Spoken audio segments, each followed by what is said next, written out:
ప్రభువు యేసుక్రీస్తు నామమున మీ అందరికీ శుభాభివందనాలు. అనుదిన ఆత్మీయ ఆహారం అనే ఈ కార్యక్రమానికి మీ అందరినీ ప్రేమపూర్వకంగా ఆహ్వానిస్తున్నాను. ప్రియమైన దేవుని బిడ్డలారా, అందరూ బాగున్నారా? మీ అందరికీ ఈరోజు మట్టలాది వారపు శుభాకాంక్షలు, అనగా పామ్ సండే. యేసయ్య ఈ లోకానికి నరుని రూపంలో వచ్చిన తర్వాత ఆయన ఇంకో కొద్ది దినాల్లో సిలువ వేయబడవలసి ఉండగా జరిగినటువంటి సన్నివేశం. ఈ మట్టలాది వారం నాడు దేవుడు ఒక గొప్ప కార్యాన్ని చేశాడు. అదేమిటి అనంటే, దేవుడు ఎంచుకున్నటువంటి విధానం. నీవు ఎవరివైనా, ఎలాంటి వారివైనా, ప్రజలు నిన్ను తృణీకరించినా, నీ తోటి వారు నిన్ను తృణీకరించినా, నిన్ను రిఫ్యూజ్ చేసినా దేవుడు నిన్ను విడిచిపెట్టడు. ప్రియమైన దేవుని బిడ్డలారా, దేవుని వాక్యం ఇలా సెలవిస్తూ ఉంది. మత్తయి సువార్త 21వ అధ్యాయం 1 నుండి 9 వచనాల్లో మనం చదివినట్లయితే, ఆయన అక్కడ ఉన్నటువంటి ఒక గ్రామంలో ఒక గాడిద పిల్ల ఉంది, దానిని నా దగ్గరికి తీసుకొని రండి అని చెప్పాడు. మీలో అక్కడ ఎవరైనా ఆపి ఆటంకపరిస్తే ఇది ప్రభువు కావాల్సినది అని చెప్పండి అని చెప్పాడు. అంతేకాదు, ఆ గాడిద పిల్ల వచ్చినప్పుడు అక్కడ ఉన్నటువంటి వారందరూ కూడా వారి వస్త్రాలు తీసి ఆ గాడిద పైన వేశారు. అంతేకాదు, అక్కడ ఆ గాడిద నడిచే ప్రాంతంలో ఆ వస్త్రాలను పరిచారు.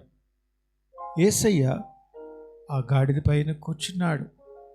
గమనించండి, మనుషులు గాడిదలను పెద్దగా ఇష్టపడరు, తిట్టేటప్పుడు కూడా వాడతారు, రే అడ్డగాడిద అని. కానీ దేవుడు తృణీకరించబడినటువంటి జంతువును దేవుడు ఏర్పాటు చేసుకున్నాడు. నిజమే, మనము గాడిద వంటి స్వభావం కలిగిన వారేమో, మన జీవితము ప్రజలకు ఇష్టం లేకుండా ఉండొచ్చేమో, కానీ దేవుడు మనల్ని కోరుకున్నాడు. ఎప్పుడైతే గాడిదని దేవుడు కోరుకొని దగ్గరకు తీసుకొని వచ్చారో అప్పుడు గాడిదకు విలువచ్చింది, ఆయన సింహాసనం అయిపోయింది. ప్రియమైన దేవుని బిడ్డలారా, ఒకప్పుడు లోకంలో నీచమైన స్థితిలో ఉన్న మనము గాడిదను పోలి ఉండుండొచ్చేమో, కానీ దేవుని ప్రణాళిక చొప్పున, దేవుని చిత్తము చొప్పున ప్రవచనాలు నెరవేరినాయి అని చెప్పి అక్కడ రాయబడింది. అనగా యేసయ్య ఆ గాడిద మీద కూర్చోవాలని గతంలో ప్రవచనాలు రాయబడ్డాయి, లేఖనములు రాయబడ్డాయి. నిన్ను నన్ను రక్షించడానికి యేసయ్య ఈ లోకంలోనికి వచ్చినాడు. మనల్ని రక్షించాలని ఆశపడ్డాడు. ఎక్కడో ఉన్నటువంటి మనల్ని పట్టుకున్నాడు. ఆయన అంటూ ఉన్నాడు, నీ దేహము దేవుని ఆలయమై ఉన్నది. ఎప్పుడైతే యేసయ్యను మనం మోస్తామో, ఎప్పుడైతే యేసును పోలి నడుస్తామో, యేసయ్యను మన సొంత రక్షకునిగా అంగీకరిస్తామో, అప్పుడు మనకి ఘనత వస్తూ ఉంది, కృప వస్తూ ఉంది. గమనించండి ప్రియమైన దేవుని బిడ్డలారా, నీవు మనుషుల ద్వారా తృణీకరించబడి ఉండొచ్చు, రిఫ్యూజ్ చేయబడి ఉండొచ్చు, నెగ్లెక్ట్ చేయబడి ఉండొచ్చు, బట్ దేవుడు నిన్ను ఎన్నుకున్నాడు. ఆయనకి నీవు కావాలి. నువ్వు ఎవరైనా, ఏ స్థితిలో ఉన్నా, ఎక్కడ ఉన్నా, దేవునికి నీవు కావాలి. కాబట్టి ప్రియమైన దేవుని బిడ్డలారా, ఈరోజు అది మట్టలాది వారం విక్టరీ. అంటే అందరూ కలిసి యేసయ్య కూర్చున్నప్పుడు అందరూ హోసన్నా హోసన్నా అని పెద్దగా కేకలు వేసి జయధ్వని తాళాలు వేశారు. గట్టిగా వారు హోసన్నా అనే మాటను నినాదం చేసి, హోసన్నా అంటే జయము, హోసన్నా జయం.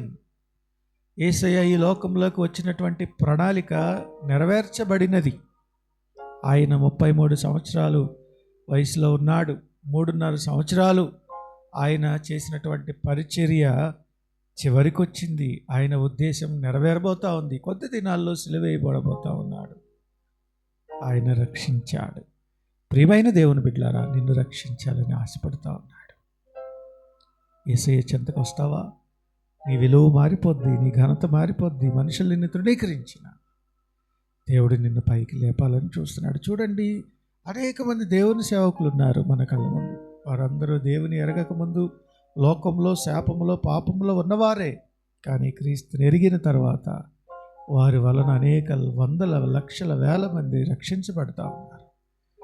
దేవుడు నిన్ను నన్ను అలాగ చేయాలని ఆశపడతా ఉన్నాడు. అటువంటి గొప్ప కృప మన దేవుడు మనకు దయచేయునుగాక. ఆమె తలలు వంచండి, ప్రార్థించేద్దాం. పరిశుద్ధుడా, ప్రేమ కలిగిన తండ్రి, నిజమే గాడిద వంటి వారమేమో, తృణీకరించబడిన వారమేమో, మాలో యోగ్యత లేదు. కానీ నీ కృపను బట్టి, నీ దయను బట్టి ఈ బిడ్డలందరినీ రక్షించాలని నువ్వు ఆశపడుతున్న విధానం బట్టి వందనాలు ప్రభువా.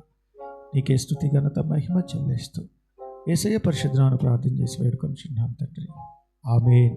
ఇప్పుడు మన తండ్రి అయిన దేవుని ప్రేమ, కుమారుని సహవాసం, పరిశుద్ధాత్మ తోడు సదాకాలం మనకు తోడుగా ఉండి నడిపించి ఆశీర్వదించి కాపాడునుగాక. ఆమేన్. ప్రియమైన దేవుని బిడ్డలారా, ఈ ఛానల్ను సబ్స్క్రైబ్ చేయండి, మీ ఫ్రెండ్స్ అందరికీ షేర్ చేయండి. అంతేకాదు, మీ ప్రార్థన అవసరతలు క్రింది నంబర్కు తెలియచేయండి. దేవుడు మిమ్మల్ని దీవించి ఆశీర్వదించి కాపాడునుగాక. ఆమేన్.